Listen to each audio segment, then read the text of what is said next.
Shalom Yashrael. This study comes about as a result of a brother who recently responded to one of my posts, and this is what he had to say. You know the Most High's name isn't Yahuwah or Jehovah. It is Ahayah. Read Exodus 3:14 and 15. So that is what we're going to do. We're going to read it not only in English but in Hebrew as well. Because when we do that, we will see undeniable biblical proof that Ahayah is not the name. And this is a big reason I will always support Hebrew literacy, because even though you don't need to know Hebrew to be saved, knowing the language, as you're about to see, helps to cut through all of the false doctrine and teaching out there. Now the gentleman said, read Exodus 3:14 and 15. But we're going to start at Exodus 3, verse 12, because by just going 2 verses earlier, we get a revelation about the name Ahayah. So we are going to turn to Shemut, or Exodus chapter 3, verse 12. And this is what it says in the Hebrew. Uyamarki Ahayah amka uze lecha ha'ut ki anoki shalaktika behutziakai alefta ha'em b'mitzrayim ka'abdun alefta ha'elohim al hahar hazeh. In the English it says, he said, but I will be with you, and this shall be the sign for you that I have sent you. When you have brought forth the people out of Egypt, you shall serve Elohim upon this mountain. Now what I want us to catch is at the very beginning of this verse. You'll see it highlighted in the red. Ahayah is there. But it's not the name. He's not saying his name there. He's saying something else.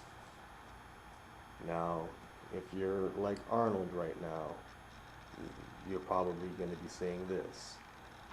What you talking about? Let me explain. In the Hebrew, Ahayah is the English phrase, I will be. And as we are going to see, it's often also translated in English as I am. The proof that this is the word Ahayah can be seen that with the Aleph is the first letter, the second letter is the Hey, the third letter is the Yod, and then the last letter is the Hey again. So it is definitely Ahayah being said here. But again, the Most High is not saying his name here. He's simply saying, I will be. And that's highlighted there in the English. So as we can see, this creates quite a dilemma, because in the next verse that we're going to read, we are going to see Moses, or Moshe, asking the Most High what his name is. And apparently, just from reading the last verse in Exodus 3:12, he already said Ahayah. So why would Moses be asking what his name is if he had already said his name, Ahayah? Again, that's because Ahayah is not the Father's name. But let's read further. So now we're at Shemut, or Exodus chapter 3, verse 13. First we're going to read it in the Hebrew. Uyamar Moshe al Elohim hene anoki ba'al b'nei Yisrael u'amarti lehem Elohai abotikem shalakni alechem u'amaru li ma shemu ma amar Elohim. Then Moses said to Elohim, if I come to the people of Israel and say to them, the Elohai of your fathers has sent me to you, and they ask me, what is his name? What shall I say to them? Now this is something that most people miss. I know I missed it, and I have to thank Yahuwah for using Minister DeAndre of Hires of the Promise Ministries He has a channel here on YouTube. He brought it to my attention that Moses was asking two questions in this verse. Now, if you're like Arnold, you're going to say, What you talking about? let me explain. From this verse, we can see that Moses is asking two questions. He's asking, what is your name? And he's also asking the Most High, what shall I say to the people? Now, as we read on, we're going to see that the Most High answers both of these questions, but he answers them in reverse.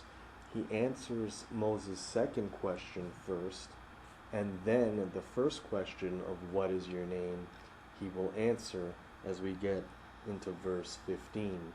So let's go on into the next verse, and you'll see what I'm talking about. So now we're at Shemut, or Exodus chapter 3, verse 14, and in the Hebrew it reads, Yamar Elohim al Moshe, Ahayah asher Ahayah, Uyamar ka ta'amar lebnei Yisrael, Ahayah shalakni alechem. Elohim said to Moses, I am who I am, and he said, say this to the people of Israel, I am has sent me to you. So what he's doing here is he's answering Moses' second question, which is, what shall I say to the people? He's telling Moses what to say. He's not revealing his name as yet, but he's telling them the authority behind the name.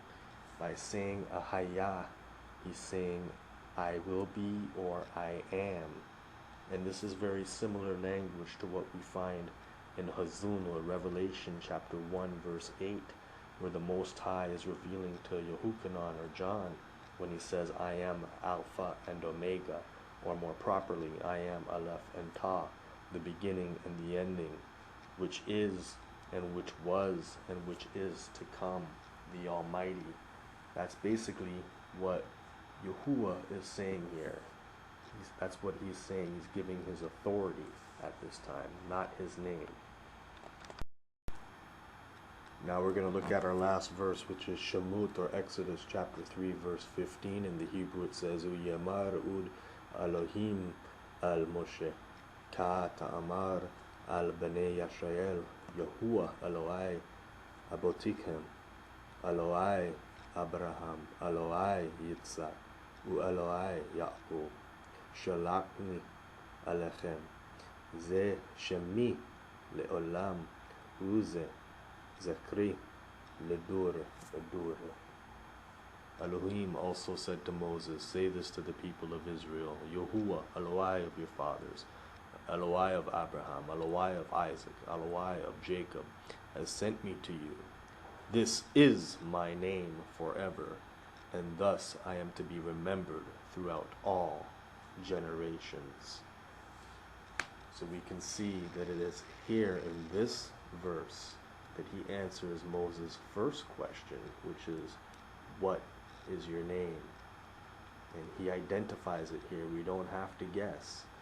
He says, this is my name, Yahuwah, the Yod, the He, the Wah, and the He. So Arnold, do you understand what I'm talking about?